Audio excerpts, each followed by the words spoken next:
Bonjour à tous et bienvenue dans cette nouvelle série de tutos concernant les 22 arcanes du tarot de Marseille. Je vous propose de vous offrir des tutos pour mieux appréhender ces arcanes de par l'expérience que j'en ai. Alors pour ce faire, je vais commencer par vous parler des 22 arcanes, de leur signification générale. Et puis après, nous irons progressivement dans d'autres vidéos sur plus de détails, avec après bien sûr des associations, etc. pour en comprendre le sens. Si vous avez des questions, n'hésitez pas à me les poser en dessous dans l'espace commentaire comme d'habitude de cette vidéo. Alors nous avons en premier lieu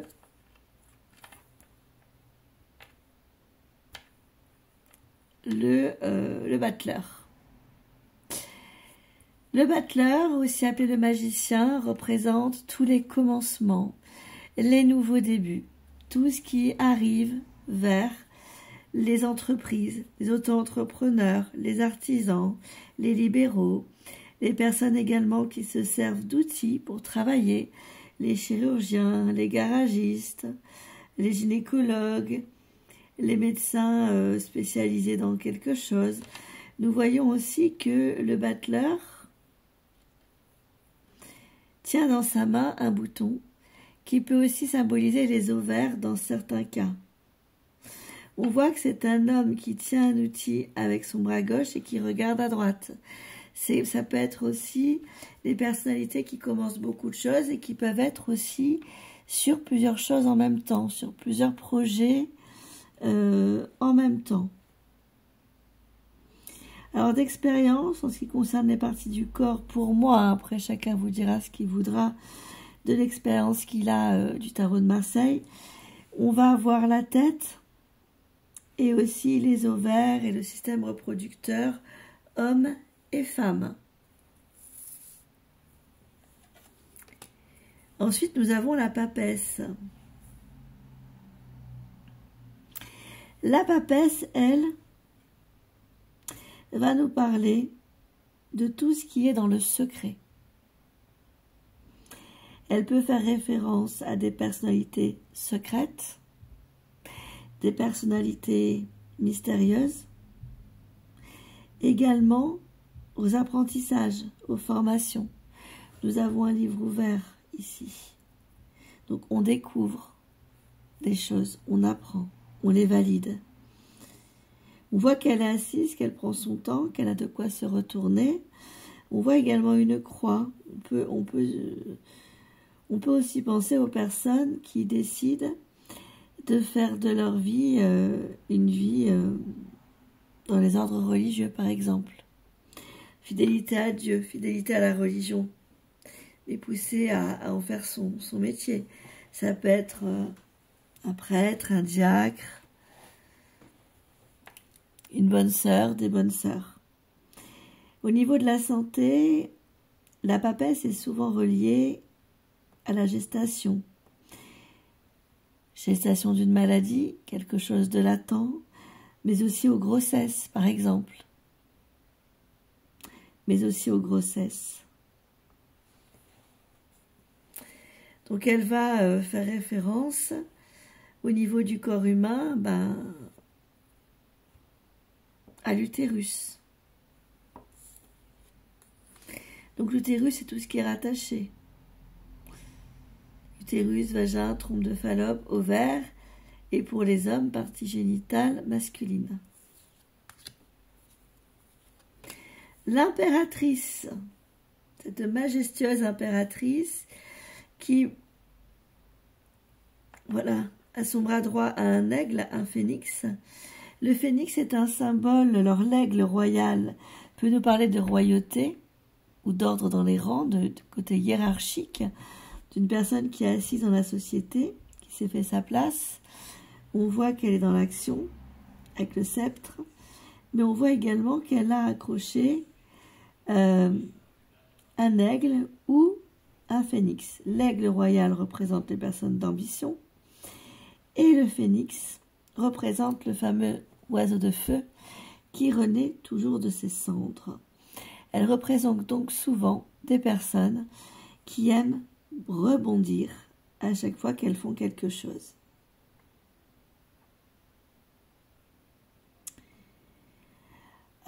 Cette femme va aussi nous mettre sous le nez la force de la communication.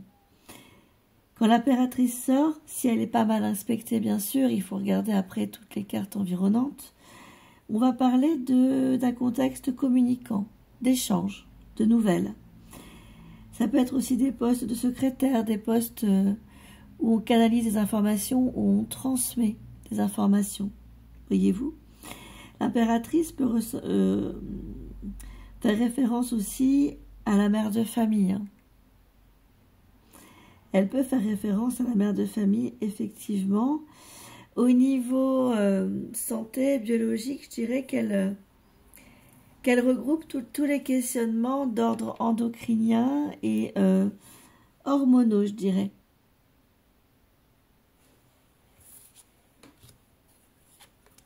L'empereur. L'empereur, lui aussi, tient son spectre, mais lui, il le tient droit. Il est sous son trône, mais la moitié debout. Il a bien sa aigle couronnée aussi qui est acquis, qui est ancrée dans le sol. Et on voit qu'il est dans la structure, qu'il est dans la matière, qu'il est dans l'aisance, sauf s'il est mal inspecté. Mais là, je vous parle des cartes. Leur signification, quand la carte est seule, c'est un homme qui regarde droit devant lui, qui sait ce qu'il veut. Au niveau de la santé, il faut faire attention à l'embonpoint et au système digestif, estomac, intestin. Et faire attention, bien sûr, à toutes les maladies qui sont en lien à l'embonpoint, cholestérol ou problèmes de santé, diabète, surcharge pondérale, etc. L'empereur représente également les personnes de pouvoir ou les personnes qui ont des postes à forte responsabilité.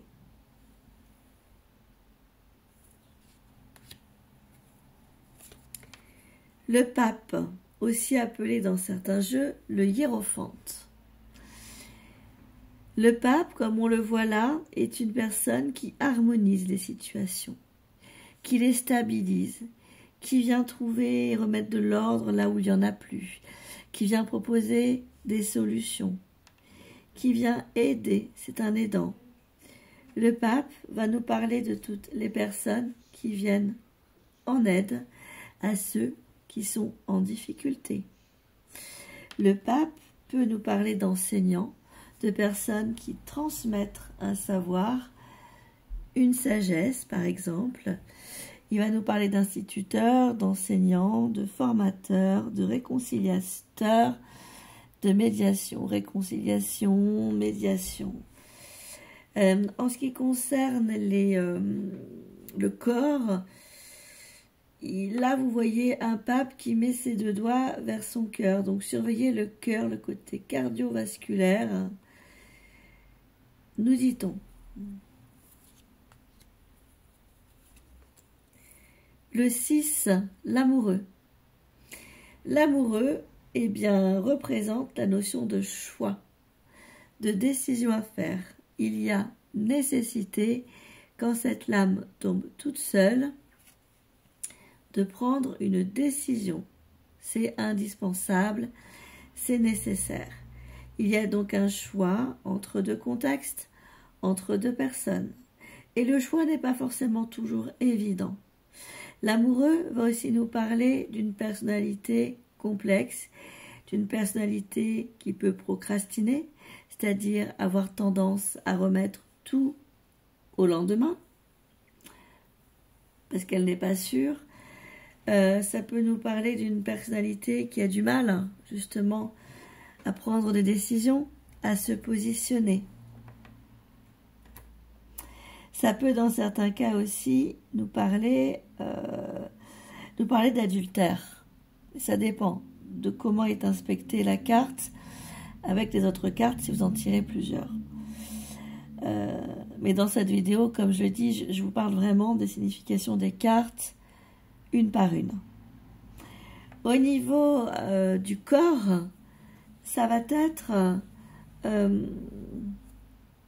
tout ce qui peut s'attraper comme maladie vénérienne, puisque l'amoureux peut aussi représenter dans certains cas le côté affectif. Donc toutes les maladies vénériennes du style mycose, VIH, papillomavirus et j'en passe, et des pierres. Nous avons au-dessus le petit Cupidon, donc il y a aussi une notion de fatalité, de spontanéité, c'est-à-dire bam, ça nous tombe dessus, on n'a rien demandé, mais bon, il faut le vivre. Au niveau du corps, on peut aussi avoir, au niveau de la santé, des préoccupations par rapport aux jambes, puisqu'elles sont dénudées sur le personnage central.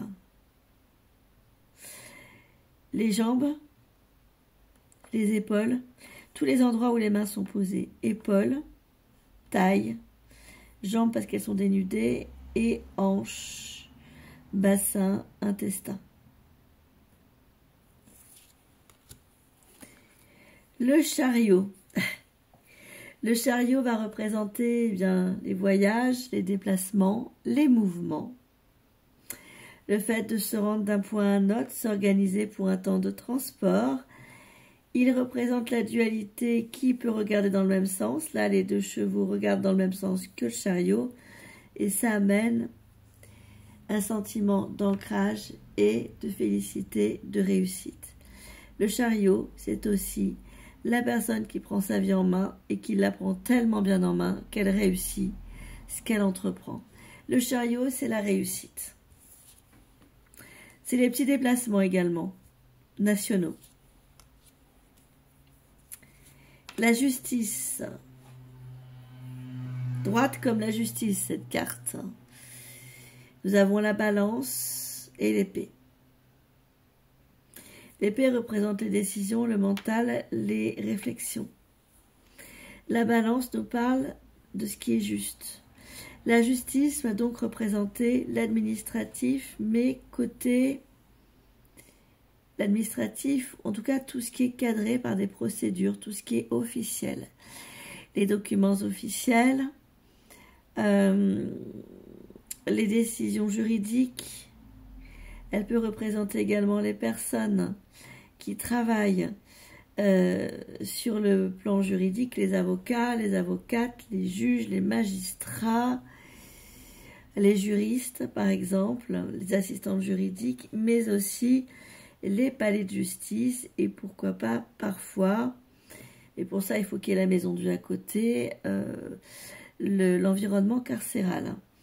Au niveau des parties du corps, on a la colonne vertébrale qu'il faut surveiller, mais également les genoux. L'ermite. Alors l'ermite, c'est un vieux monsieur. L'ermite, il est représenté par un vieux monsieur. Donc l'ermite, il peut soit nous parler par exemple d'une vieille personne, ou d'une personne jeune, mais dans ce cas-là, c'est une personne, qu'elle soit jeune ou vieille, qui a besoin de cheminer seule, de rentrer en introspection, de réfléchir sur ce qui lui est arrivé, pourquoi, comment, de faire un bilan. En fait, lorsqu'on sort la carte de l'ermite seul, ça représente un besoin de faire un bilan. Ce n'est pas du luxe d'en faire un. L'ermite est une carte lente, elle nous parle de retard, parce qu'il faut prendre du recul. Parce que si on fonce dans le tas, on ne prend pas du recul et on le regrette. Elle va nous parler également des problèmes au niveau du squelette, l'ermite. Elle fait référence aux personnes qui prennent du temps avant de prendre des décisions, et lorsqu'elles les prennent, souvent, c'est irréversible. Attention aux problèmes de dos, problèmes de squelette, à l'arthrose, l'arthrite, avec l'ermite. Et attention aussi au fait qu'il ne faut pas s'arrêter aux apparences. Regardez, vous avez sa cape et juste là, on a quelque chose de lumineux qui se montre, mais on ne voit qu'un détail de ce qui est lumineux. C'est comme si on voyait qu'une partie de l'iceberg, en fait. Quand on a la carte de l'ermite comme ça, méfiance, parce que ce qu'on voit n'est pas forcément la réalité, il faut prendre du recul. Il est conseillé d'être prudent. L'ermite va nous parler aussi de la pilosité, trop ou pas assez, ou des problèmes de cheveux.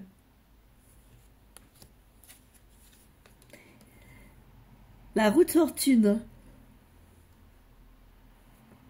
La route fortune est souvent de bon augure, dans le sens où elle fait référence à tout ce qui est en train d'avancer, d'évoluer. Un jour l'ange est ici, puis un jour il est en bas de la rue, etc. Ça me fait penser, de la roue, pardon. Ça me fait penser à, ça me donne envie de faire référence au samsara, qui est l'éternel recommencement des naissances et des morts. C'est-à-dire ne jamais prendre de haut quelqu'un. Aujourd'hui on est en haut, après on peut être en bas et vice-versa.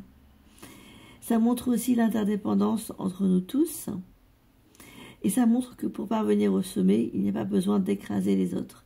Les autres continuent leur vie, leur ascension ou leur chute. Mais vous gardez vos marques.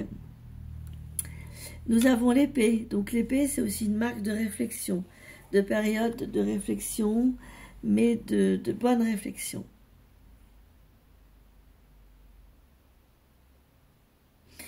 En ce qui concerne la partie à surveiller au niveau santé, je dirais les yeux.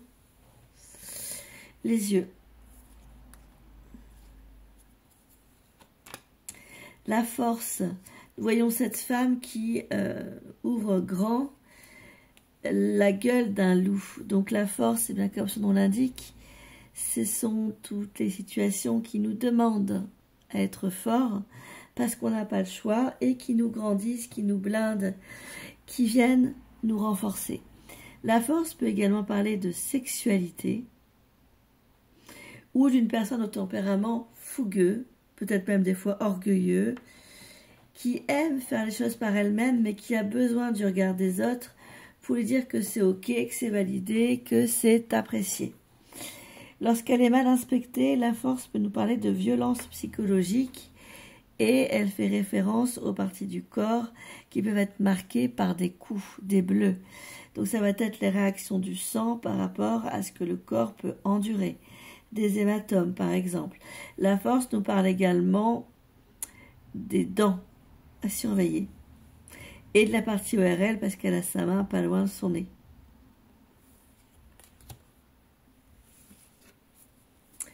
Le pendu. Alors le pendu, c'est une énergie qui est très particulière puisqu'on sait que c'est de l'attente. Le pendu, c'est de l'attente, c'est des situations qui ne bougent pas, qui restent complètement bloquées. Le pendu nous demande de lâcher prise à des moments où ce serait plus facile de continuer de persévérer. Lâcher prise, souvent, c'est confondu par certaines personnes par le fait d'abandonner, mais non. On peut très bien lâcher prise et ne pas abandonner tout en se disant, bon là, je remets tout ça à l'univers parce que la vie m'a fait comprendre ou d'autres personnes m'ont fait comprendre que le fait d'insister pourrait porter préjudice au projet, à moi ou à cette personne. Donc c'est l'attente, les blocages. Et au niveau santé, ça peut être la circulation sanguine au niveau des jambes, mais aussi les pieds. Le pendu peut aussi nous parler d'une coquetterie au niveau de la chevelure, comme chez certains coiffeurs, mais pas que, avec ses cheveux bleus. Le tempérament est dépressif, automnal, on est face à une personne qui va pas très bien, qui peut même avoir des idées noires ou suicidaires. 13, la mort. La mort va représenter un petit peu ce que symbolise souvent Kali, c'est-à-dire les grandes transformations de vie, celles qui laissent personne indifférent et celles très souvent dont nous avons besoin, même si nous disons le contraire. Donc en fait, la mort va représenter les fins de cycle, les fins de situation, les fins de contexte, les fins de relations, mais aussi l'agriculture. Vous voyez, l'agriculture et bien entendu, avec la faux aussi, le squelette.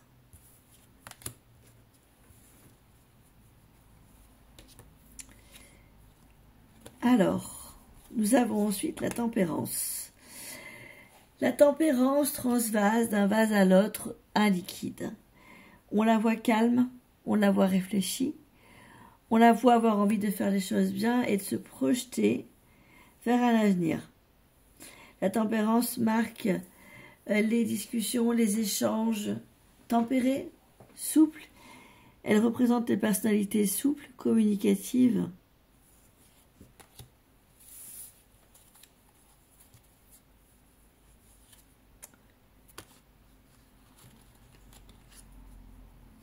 Le diable, le petit diablotin.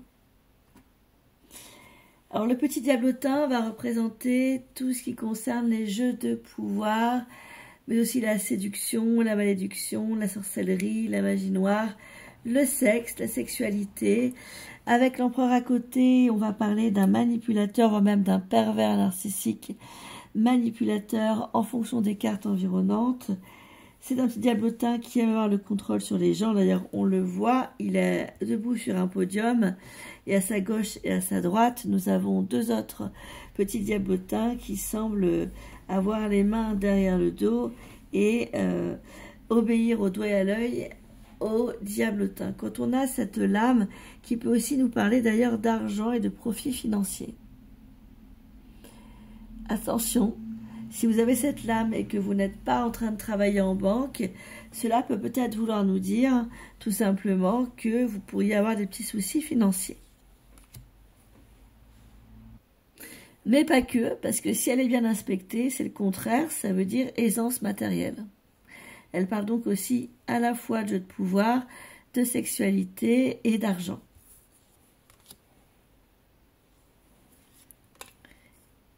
La maison Dieu. Alors là, la maison Dieu, aussi appelée la tour foudroyée, c'est quand tout est sans dessus-dessous, quand rien ne va plus. Il peut y avoir quelques exceptions à la règle, car elle peut nous parler, dans certains cas, simplement de déménagement ou de biens immobiliers, d'investissement par rapport à la pierre. Elle va nous parler également de toutes les voies d'accès à l'intérieur du corps humain, la bouche, les oreilles, le nez, etc., mais aussi de la colonne vertébrale. La maison Dieu vient représenter les personnalités borderline ou qui ont un trouble quelque part qui fait qu'il y a de la brutalité. Avec la maison Dieu, on a une notion de rapidité, mais aussi de brutalité. Alors souvent, j'aime dire que les petits points, les petits cercles que l'on voit, bleu, blanc et rouge, me font penser aux flocons. Donc personnellement, mais c'est mon expérience personnelle, je relie souvent la maison Dieu à la saison de l'hiver. L'étoile, c'est la plénitude, la sérénité, le calme, la beauté, l'attirance physique souvent. L'étoile va venir normalement représenter des personnes esthétiquement remarquables, belles. Elle peut nous parler de tous les métiers qui sont en lien à l'esthétique, au spa, au salon de beauté, au salon de coiffure. Elle peut nous parler également de la nuit, mais aussi des relations qui sont plutôt tournées vers le charnel. Elle peut représenter également le côté artistique, cette lame de l'étoile, dans son sens le plus grand et le plus noble du terme. Elle va donc nous mettre en relation avec des artistes, avec des créateurs. Ça peut aussi être avec le monde du spectacle, de la scène.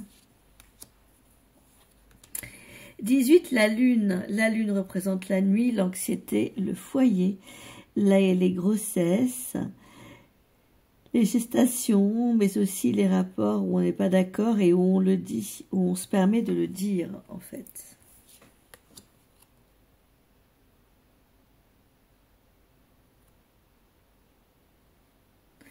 Le soleil va représenter l'inverse, c'est-à-dire le soleil.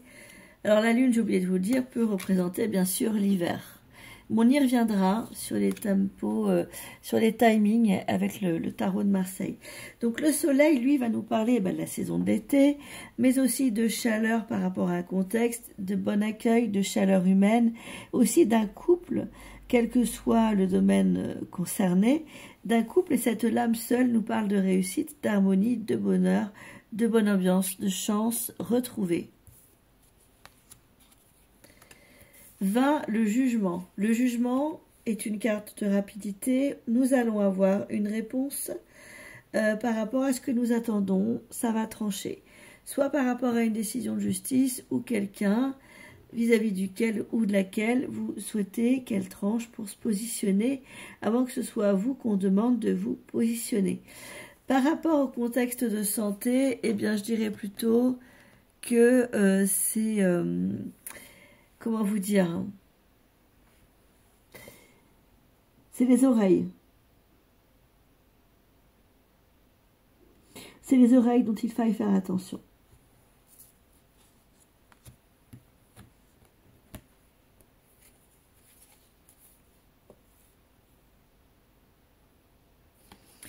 Le monde est la plus belle lame des 22 arcanes majeures du tarot de Marseille. Le monde représente la réussite, x3 par rapport au chariot, qui était une petite réussite. Là, le monde nous parle d'une réussite totale, mais également de liens éventuellement avec l'étranger, de projets avec l'étranger. Au niveau du corps, elle va nous parler de toutes les maladies qui sont en lien à l'étranger et ou des maladies tropicales. Et le mât, aussi appelé le fou ou l'imbécile. Alors le mât, soit on le met en début de jeu ou à la fin, il nous parle d'un recommencement, d'un ras-le-bol. C'est la personne qui ne supporte pas la routine, qui peut être sujette à des coups de tête et qui peut être dangereuse pour elle-même. Donc attention, le mât peut aussi faire référence à de la psychopathologie, à de la folie, etc. C'est quelqu'un d'inconséquent surtout. C'est quelqu'un qui ne se rend pas forcément compte lorsqu'il peut blesser les gens, en fait.